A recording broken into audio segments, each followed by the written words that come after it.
What's up, guys? I told you I was coming on at noon, and it's noon, and it's time for a Q&A.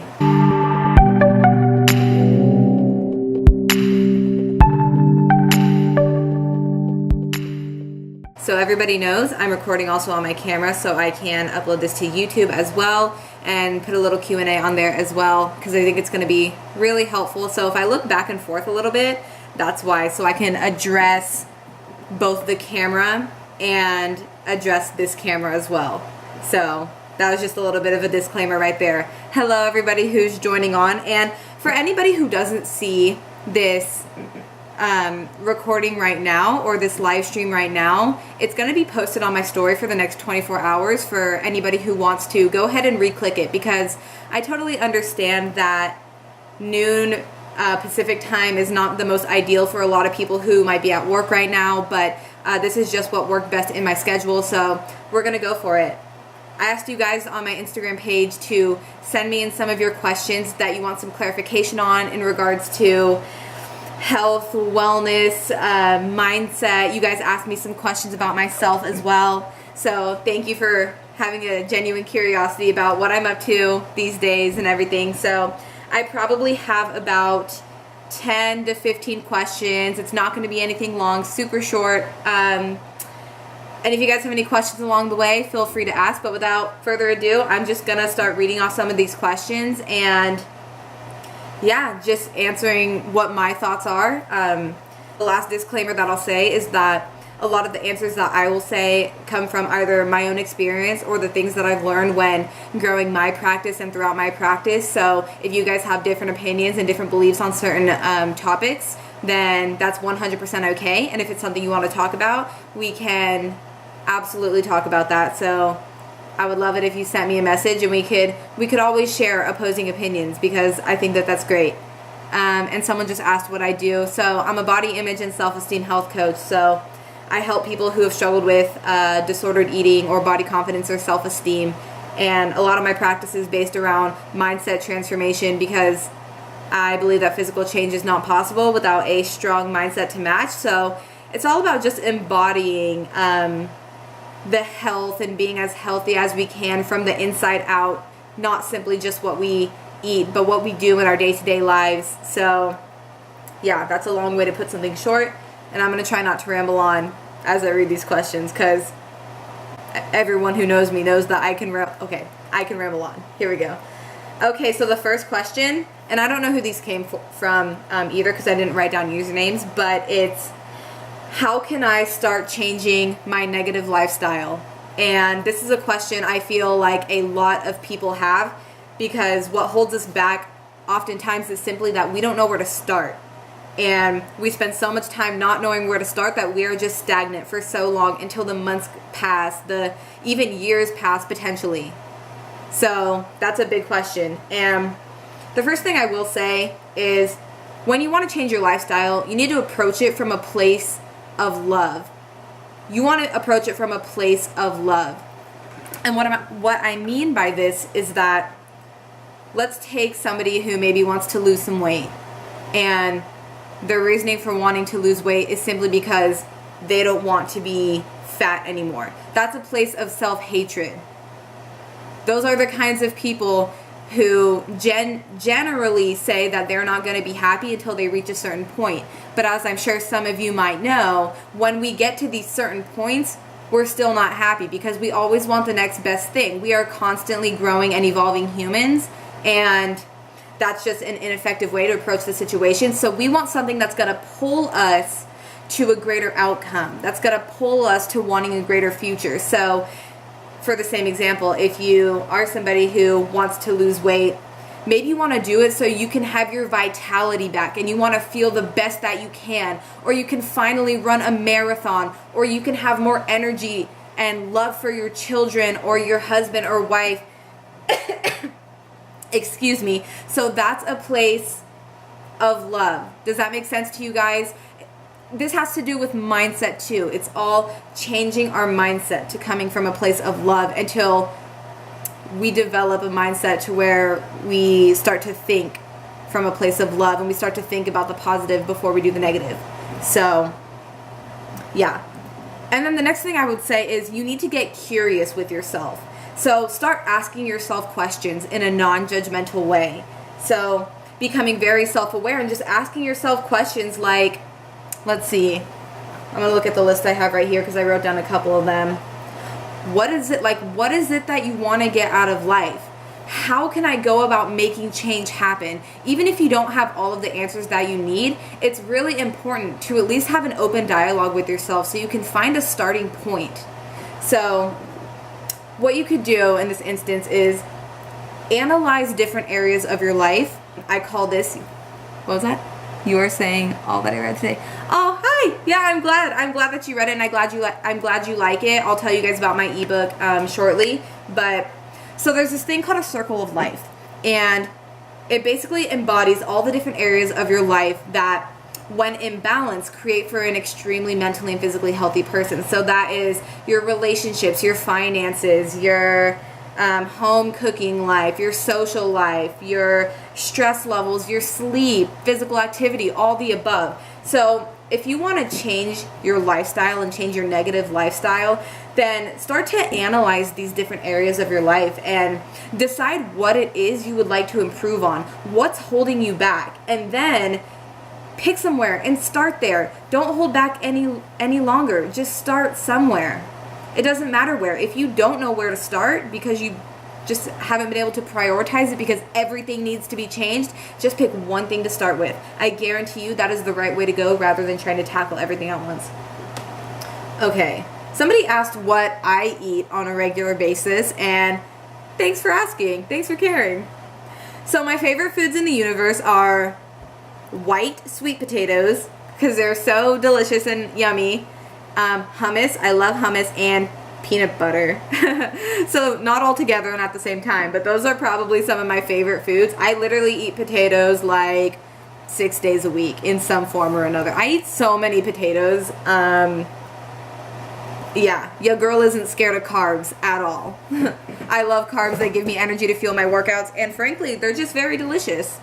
But if I had to pick a favorite food ever, it would probably be French fries and pizza.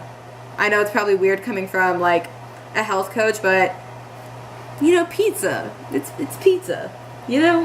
What's your guys' favorite food? I love to hear about other opinions on this too. I think it's super cool. I could talk food all day, guys. You want to talk food? We could talk food. Okay.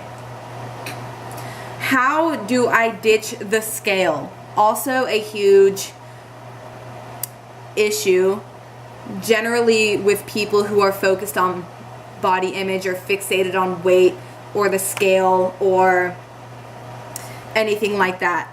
So somebody asked, how do I ditch the scale? If you are trying to figure out what progress you've made, again, whether it's coming from a place of self-love or self-hate, there are far better ways to document your progress that aren't using a scale. So my favorite way to document my progress is through progress photos, if it's something physical like your body that you're trying to change. And even if you don't like the way that your body looks right now, I know I didn't when I started my journey. I just took some pictures and then I kept them in my phone. I did not look at them for months because I was ashamed of the way that I looked. And it's unfortunate to be able to say that, but that's something that far too many of us struggle with. So, but it is a very good indicator of the way that you look because there are so many factors that can change the weight of the scale. And I'm sure most of you know this, but it's hard to get into that, what's the word I'm looking for? It's just hard to get in that way of knowing that that's the case. So water retention, water you drink that day, the day before, how well your digestion is working, how much food you ate the day before, the day of, so many different factors. And it's really just not effective because it also doesn't measure body mass, muscle mass. So you could look incredibly leaner but have more muscle, which we know weighs more than fat. So if you step on the scale and you realize you're gaining weight, that can immediately really shut down your mood and make you feel way worse than you should. So that's just not good on so many levels. So I would absolutely recommend ditching the scale unless there is a very specific reason that you need it, that perhaps a doctor told you need it or for whatever reason. But 99.9% of the time, I would say if you have a scale, go beat it with a hammer. Oh, another way that you can document your progress is writing down how you're feeling on a consistent basis, so you can look back on your journal entries and see how far you've come and how much you've developed just by sharing and expressing your feelings in one way or another. And then the last thing that you can do is record yourself talking on video. You don't have to upload it to anywhere. You don't have to share it with anybody. It could be for your eyes only, but it's a great way to get out your feelings and your thoughts and also see the progression over time. So there you go. Let me just read some of these really quick. I would love to talk to you about these things in detail. Het.saah.980. Yes, we can absolutely talk about these over message, or as soon as I get through some of these questions, I'll have like a little Q&A style, something like that. So yeah. So we're going to go on to the next question. How do I not feel ashamed of my eating? This is a really big one, and there's a lot of ways you could tackle this problem, and it's so unfortunate that so many people feel this way when it comes to food. Food is supposed to be here to nourish us and to give us energy and to make us feel great, but oftentimes we get stuck in these cycles. Yes, because of diet culture. Yes, because of something that somebody told us one time. Yes, because of things that have been engraved in us and embedded into us to make us feel badly about ourselves. And it sucks. It really sucks because we can be stuck in these loops for many, many years if we don't have effective ways of getting out of it. But what we need to do is change the way that we view food. We feel ashamed of our eating. Any of us can feel ashamed of our eating because we have put labels on food. Certain foods are bad. Certain foods are good. We need to scratch that. We need to stop with the black and white and start looking in this gray area, because there is no one size fits all. There is no one diet works for everybody. Everyone is entirely different. I'm vegan, but do I believe a vegan diet's for everybody? Absolutely not. You can be healthy eating other foods that aren't vegan, chicken and whatnot. Change the labels you put around food. Every food nourishes something. Foods that are generally healthier, like fruits, vegetables, stuff like that, they nourish your physical body. And other foods, like more processed foods, they nourish your soul. If you try and cut out any food group, any major food group, you're going to be depriving yourself of something that you need mentally, emotionally, or physically. So just cut the ties. Cut the ties with food. Cut them. These ties are way too strong. You need to cut them. Okay. The next thing that you can do if you feel ashamed of your eating is allow yourself to eat. Oftentimes we get stuck and sucked into these cycles of feeling guilty about the food that we eat because we, again, have labeled them as bad, but we also try to make it so that we can't have them. We have these food rules, and that's not a thing. That's something we've created because at one point or another we thought that we needed to restrict calories or do some crazy stuff like that. So again, cut the ties with food. Give yourself full permission to eat. It might sound scary because then you might go on a rampage and eat all the food, but sooner or later you will find that your craving dies down substantially because you're not trying to go after something that is off limits. It's in our nature to want things that we can't have. So if you can have it, yes, you might binge at first. Yes, you might overeat. But over time, you will find that your cravings go less and less down because every single food is available all the time. You can have more if you please. This is something that can take a while to practice and perfect. But I challenge you to spend one day, 1 week, whatever it is for you. I challenge you to give yourself full permission to eat whatever you want. I remember when I first started to do this, I went into the grocery store and I was like, okay, I'm giving myself full permission to eat. I'm going to eat whatever and I went to my favorite aisle, the chip aisle, and I was looking at everything, and honestly, nothing sounded good, but I could have literally grabbed everything. But I walked away from the store that day without getting a damn thing because it was so far less desirable when I didn't have those rules attached to it. So cut the ties, guys. Cut the ties. Next question. What's my favorite motivator? My favorite motivator, well, as far as people goes, there's a lot of them. Like some of my favorite YouTubers are, well, some of my favorite idols in general are, let's see, Gary Vaynerchuk for sure. And that's more of the business side of it, not necessarily health. Tony Robbins, one of my good friends, Catherine Hoke. I just went to volunteer at some prisons with her a couple of weeks ago. As far as some of my favorite YouTubers, oh my goodness, there's so many of them. But I guess some of my tops would probably be Pickup Lines, Natasha Ocean. I used to really like my camera died, guys, on YouTube. So I don't know where it cut off, but I'm just going to keep going and I'll cut it out. Sorry, I had to say that. How do I love myself when I'm not where I want to be? I don't know where to start. I actually have a full YouTube video that I just uploaded about 2 days ago about how to start a healing journey of any kind, and it's probably one of my favorite videos. There's so much value that I packed into it, and I think it will really help you guys. The link is in my bio on Instagram, and I'll link it below this video on YouTube as well. Let me know what you think of it. I really think the exercise in it is going to help you, but again, start to get curious. What don't you love about yourself? Why don't you love that about yourself?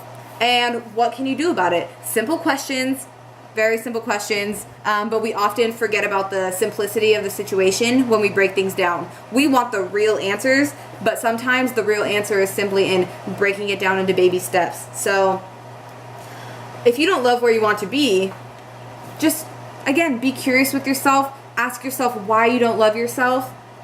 There's always a deeper rooted issue to not being where you want to be and not loving yourself. So again, with the example of somebody who maybe wants to lose weight, the weight is not the issue. There's a deeper rooted cause behind the weight. The weight is a symptom of a deeper problem. If you are an angry person, if you get angry really easily, the anger is a symptom of a deeper rooted problem. Do you see where I'm going with this? Whatever it is you don't love about yourself, why is that? Dig deep into your roots. Let the emotions arise. What has been pushed back that you need to release? Clearly, it is introducing itself in your life for a reason, and it is demanding to be heard. Listen to the signals that your body is giving you. Listen to what it's saying and do something about it. I'm serious, guys. Someone asked how my brother is doing, and for those of you who don't know, my brother was in the hospital for about 3 months, I think, for a blood infection, and he had an abscess in his heart and somewhere in his lungs. From drug use, and he, at this point in time, he's out of the hospital, and I'm so proud of him because this is the first time in, I want to say 10 plus years that he's been drug free for this long, and he's finally getting like job interviews, and I've never seen, I don't remember the last time I saw my brother smile, but it was really nice getting to see him smile, and I just pray for him, and I hope that, you know, his streak of sobriety, like, is it, like, this is it, and he will be free from the drugs and back into our lives permanently. So my brother's doing great right now, just looking for a job. Keep him in your thoughts. How do I stop living in denial? Get real with yourself. Stop living in denial. Hang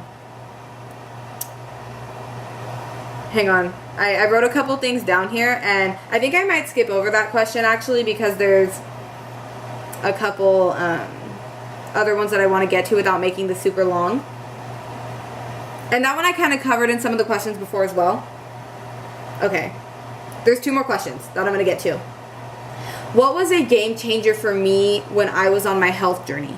A game changer for me was knowledge, 100% knowledge. When I was on my healing journey, I knew nothing, absolutely nothing about mindset. So the first thing I started to do was educate myself. I did as much as I could to gain as much knowledge as I could. And naturally, I became more passionate about it and more passionate about it.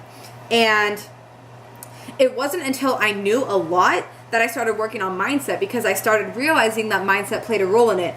But if I could go back and do it all over again, I would have started with mindset. The way I did it was totally backwards and messed up, and I wasted a lot of time doing things that didn't benefit me because I still had a terribly unhealthy relationship with food, even though I wasn't necessarily acting in, I didn't have my eating disorder. I still had a very unhealthy relationship with food, so I would definitely work on my mindset as well, but knowledge was a huge game changer. If there's something you don't know, look it up, get inspiration. What's going to make you feel good about that thing? Okay, and the last question I'm going to answer says, you talk a lot about mindset and basing actions off of mindset, so I'm curious to know, what are some actions I could take today to improve my overall health? Okay, so I'm going to give you guys 3 things you can start doing today to improve your overall health. Number 1, walk more. We spend way too much time sitting and being sedentary and not doing a whole lot. Walk more. Set a timer on your phone. When that timer goes off, get up and do some sort of movement. Luckily for me, I have the ability to walk a lot more often than some people. So when I started walking every single day a lot more, it was kind of painful at first, I'm not going to lie. But then over time, what I realized is that all of a sudden I would have these bursts of creativity, and I would just have these sparks of inspiration through listening to podcasts and watching YouTube videos while I would walk. And all of a sudden I started feeling really good about myself, and my creative juices were just flowing. So I think so much potential can happen when you just take the time to be more physical and be more active. Motion creates change. The second thing you can do is write 3 to 5 things down every single morning that you're grateful for every single day. Or at the end of each day, you can focus on everything you accomplished that day. You can write them down. What did I accomplish this day? We often think about the things that we haven't accomplished yet, and if we turn the tables a little bit and think about what we have accomplished, then we won't be as stressed out, and we'll be like, wow, I actually got more done today than I thought. Or maybe there were just tiny little wins, like maybe you just walked for 10 minutes. I did walk for 10 minutes today, focusing on the positive. When you're feeling down, write down why and what's causing you to feel down, and ask yourself, what can you do about it? Or rather, how can you make the best use of the way that you're feeling? So I've already touched on this before in one of the other questions, but write down all of your feelings. What's causing you to feel this way? At what time of day is it? Is there a pattern if you write this down for like a couple days straight and just take note of it? So just pay attention to that. So this is actually my first Q&A on Instagram, so I know I dragged it on, and I'm still going to be working on how to shorten up my responses, because I could really get into this stuff, guys. But thank you so much for watching. I'm going to leave this video up on my story for the next 24 hours, and I hope it helped some. Alright guys, bye. Oh, and don't forget to check out the video in the description of my YouTube channel. Alright guys, bye.